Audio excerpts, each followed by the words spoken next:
राज्य सरकार साहब के पास। सरकार साहब, कोर्ट का हस्तक्षेप होता है, डायरेक्शन होता है, लेकिन कहीं किसी के कान पर जू नहीं रहेगा। ये गांधी बुद्ध के देश में ये क्या हम देख रहे हैं? आखिर इसका कैसे समाधान इसका हो सकता है? कैसे इसमें कमी आ सकती है? आज के संदर्भ में बड़ा जटिल है। आज कोई समाधान की जरूरत नहीं है, न कोई महसूस कर रहा है। समाधान वही है जो सत्ता में बैठे लोग चाहेंगे। और इस संबंध में खास करके अभी नवादा में जो घटना घटी जिसका आप जिक्र कर रहे थे, हम अखलाक की बात पे बाद में आते हैं।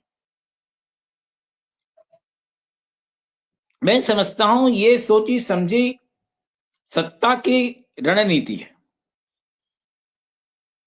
और रणनीति हो सकता है चुनाव के पहले से ही उन्होंने तय कर लिया। चुनाव के सबसे पहले, चुनाव के बाद जब रिजल्ट आ गए, सरकार बनने के बाद सबसे पहला काम उन्होंने ये किया कि मुख्यमंत्री नीतीश कुमार, जिनके पास अभी तक गृह विभाग हुआ करता था, उनसे वो छीन लिया गया और दिया गया सम्राट चौधरी को, जिनके क्रिमिनल रिकॉर्ड्स भी हैं। और उसके बाद हमने देखा बिहार में ये जो पूरा सत्ता और सत्ता के साथ जुड़ा हुआ संगठन है, उसने सबसे पहले हिंदुओं पर आक्रमण किया। मैं मजहब का नाम जानबूझ के ले रहा हूं। बिहार में तमाम शहरों में, तमाम नगरों में टारगेटेड जो बाजार थे, वहां जिसके भी जहां भी जो बाजार थे, दुकान थे, उसको तोड़ा गया बुलडोजर से। बड़े सही ढंग से तोड़ा गया, नियोजित ढंग से तोड़ा गया। और सिर्फ तोड़ा ही नहीं गया, वहां पे लोगों की नई नई जो ठेलियां होती है 4 पैर वाली, उसको भी जेसीबी के से तोड़ा गया। तो ये अचानक तो नहीं हो सकता, सोच समझ कर किया गया, क्योंकि वो बाजार खाली कराकर, हमारा जो अंदेशा है, किसी ने भी बताया तो नहीं है, जिन बीजेपी वोटरों के पास, जिन बीजेपी हिंदू वोटरों के पास वो सारे जायदाद, जमीन, दुकानें थी, घर थे, उनसे उनको उजाड़ा गया जानबूझकर। इसलिए नहीं कि वो हिंदू हैं, क्योंकि सरकार हिंदू मुसलमान सबको बराबर निगाह से देखती है। और सम्राट चौधरी के आदेश के बिना ये हो नहीं सकता था।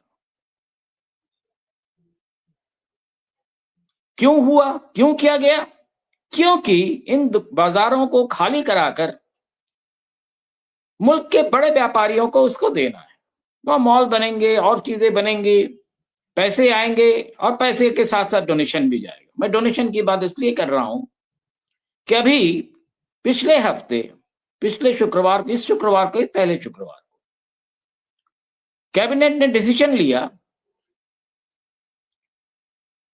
कि टाटा को सेमीकंडक्टर के एक यूनिट बनाने की इजाजत देनी है। अच्छी बात है, आप दे सकते हैं, कोई बात नहीं, इसमें कोई परेशानी की बात नहीं है। पर परेशानी की बात तब हुई जब उसके 2 दिनों के अंदर उसी समूह ने 758 करोड़ रुपए का डोनेशन दिया। आज तक मैंने नहीं सुना था कि कभी भी, आज से नहीं, ये इस तरह के आवंटन जो है आजादी के बाद से किए जा रहे हैं, पर किसी ने इस तरह का डोनेशन दिया, कम से कम ऑफिशियली दे रहे हैं, ये हमने सुना नहीं था।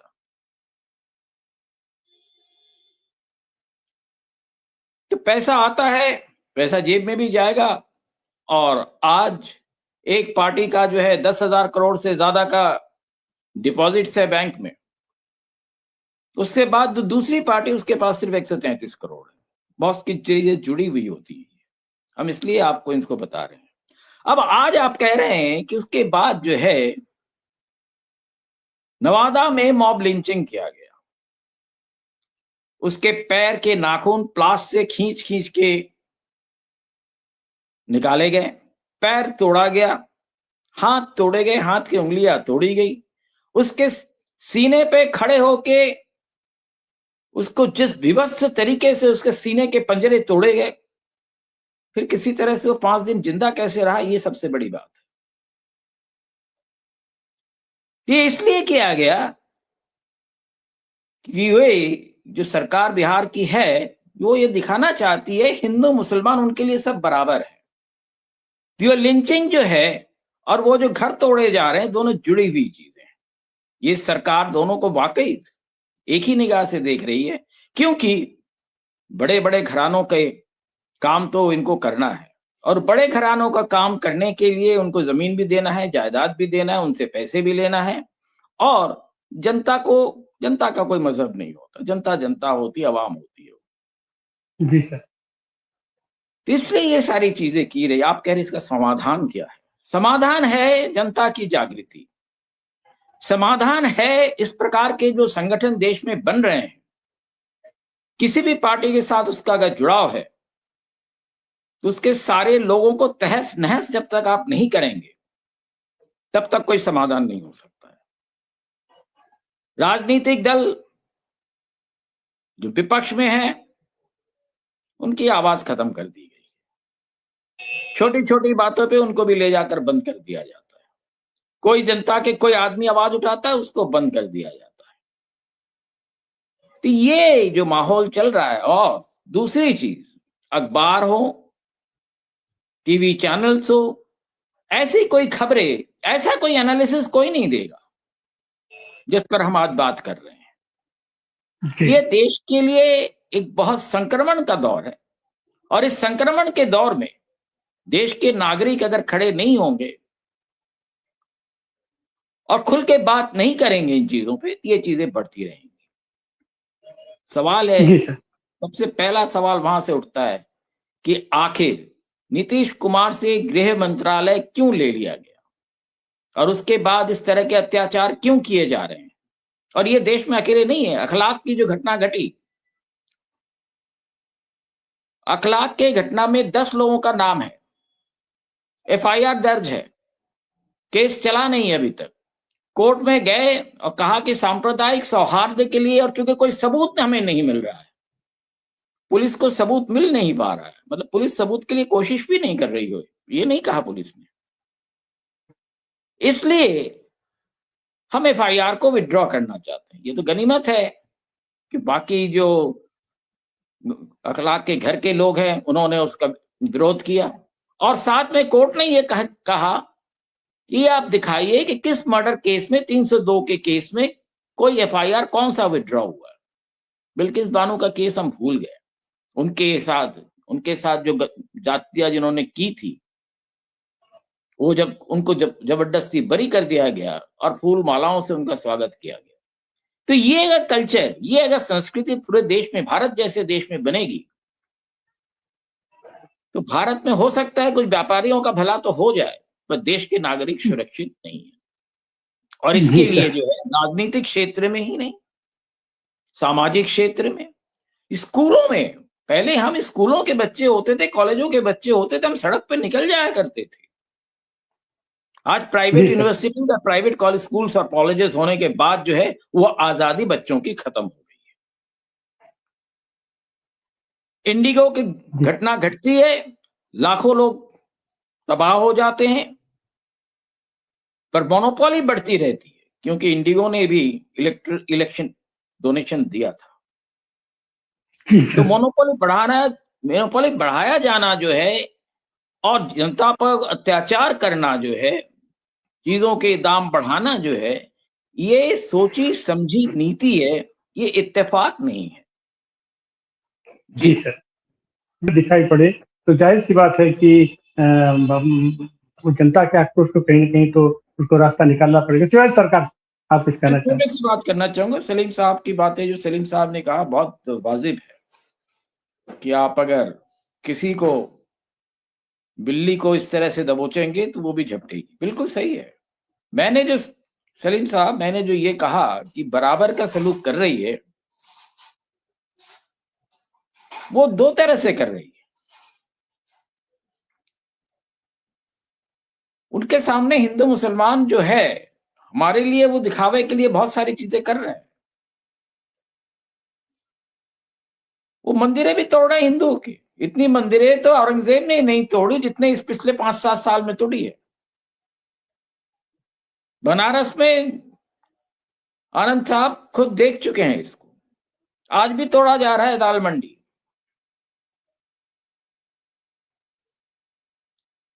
सताया सबको जा रहा है, ऐसा नहीं कि हिंदुओं को मारा नहीं जा रहा है। हाथरस का इंसिडेंट हमारे सामने है, उस लड़की को किस तरह से इन्होंने जला के मारा था, उसमें धर्म नहीं देखा उन्होंने। ये भी हमने देखा जब एक केरल से एक रिपोर्टर आया उसको कवर करने के लिए, वो आज भी शायद जेल में है। मैं सिर्फ ये कह रहा था कि ये एक तरफ तो कहते हैं हम हिंदुओं की हिमायती हैं, हिंदुओं के घर तोड़ रहे हैं, पर उसको पॉलिटिकली बैलेंस करने के लिए ये मॉब लिंचिंग का नाटक क्या क्रूरता कर रहे हैं कि हिंदू सोचे कि नहीं अभी भी हमारे साथ हैं ये लोग। मैं इस सब में जो था मेरा बराबरी का जो शब्द का था वो सरकाज़म था, वो कोई बराबरी के उससे नहीं कह रहा था। और जो चीजें हो रही हैं, अगर यही चीजें होती रही तो मुझे तो दूसरा डर है जिसका इशारा सलीम साहब ने किया है कि पहले भी हिंदू महासभा ने मुस्लिम लीग के साथ मिलकर पाकिस्तान बनवाया था अपने फायदे के लिए। उनके जो नेता है, जिनको आज बहुत बड़ा नेता माना जाता है, वो अगर एक बार उफ तक कर देते तो कम से कम पूर्वी बंगाल पूर्वी पाकिस्तान नहीं बनता। पर उन्होंने भी उस फजलुल हक का साथ दिया जो पाकिस्तान रेजोल्यूशन के सिग्नेटरी थे। आज भी उसी चीज को दोहराया जा रहा है। आज अगर यहां दूसरा पाकिस्तान बनता है तो सबसे ज्यादा खुशी इन्हीं लोगों को होगी, क्योंकि इनकी दुकानदारी और अच्छी चलेगी। क्या दुकानदारी हो रही है, इसमें ये कौन शहीद हो रहा है ये नहीं देखा जा रहा। आपने रेड फोर्ट ब्लास्ट की बात की, रेड फोर्ट ब्लास्ट में आज तक कोई भी 5-5 एजेंसियां लगी हुई थी, किसी ने नहीं कहा कि रेड फोर्ट का जो ब्लास्ट हुआ है उसमें कोई एक्सप्लोसिव का एक तिनका भी मिला है, पर कह दिया वो टेररिस्ट एक्टिविटी था। और साथ में अभी बहराइच में जो घटना घटी थी कि एक जाके किसी के घर पे एक हरा झंडा उतार के गेरुआ झंडा फहरा दिया, उसको गोली मार दी गई। उसके जिन लोगों ने गोली मारी उसके मृत्युदंड भी दी गई, बाकी सबको लाइफ टाइम भी दिया गया। तो ये पक्षपाती राजनीति कहिए, पक्षपाती न्याय कहिए, कुछ भी है, ये अगर रहेगा तो और कोई महफूज हो, राजनीति महफूज हो सकती है पर हिंदुस्तान महफूज नहीं है। जी सरकार साहब, हम चलते हैं अंतिम टिप्पणी के लिए श्रुति जी के पास। श्रुति जी, एक कहावत है हमारे यहाँ कि अपना काम बनता भाड़ में जाए जनता। तो जनता को